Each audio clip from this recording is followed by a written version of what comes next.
Sirul Azhar Umar, a former Malaysian policeman, has been released from Australian immigration detention after being held there for almost 9 years.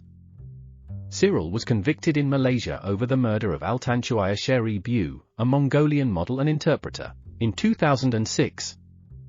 Altantuya was shot in the head and blown up with explosives in a jungle near Kuala Lumpur.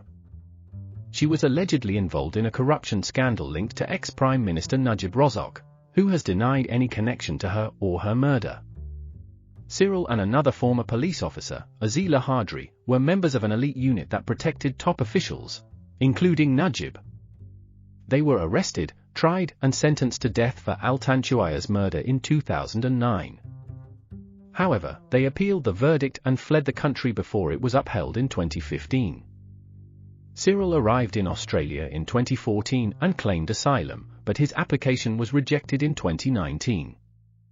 Australia refused to deport Sirul back to Malaysia, where he would face execution, because of its policy of not extraditing people to countries that impose the death penalty. Sirul was detained in an immigration facility in Sydney, where he remained until his release on November 12, 2023. His release was prompted by a landmark ruling by the High Court of Australia, which declared that indefinite immigration detention was unlawful and unconstitutional. The ruling affected about 90 people who had been held in immigration detention for various reasons, some for more than a decade.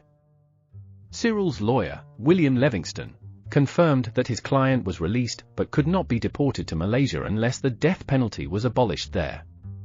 He said that Sirul was facing death by hanging for a murder conviction and that Australia had to respect its non-refoulement obligations. Non-refoulement is a principle of international law that prohibits the return of a person to a country where they would face persecution, torture, or other serious harm. The murder of Altantuya has been a source of controversy and speculation in Malaysia for years, as it raised questions about the involvement and cover-up of high-ranking politicians and officials. Sirul has hinted that he was a scapegoat in the case, saying that he was a black sheep that has to be sacrificed. Activists have also alleged that Altantuya was killed to silence her about alleged kickbacks to Malaysian authorities in a submarine deal. Malaysia abolished the mandatory death penalty for some offences in 2023, but it still retains the option of imposing it for murder and other crimes. The country has not carried out any execution since 2018, when it announced a moratorium on the practice.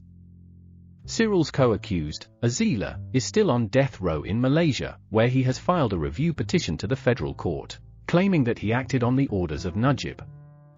Najib has dismissed Azila's allegation as a complete fabrication.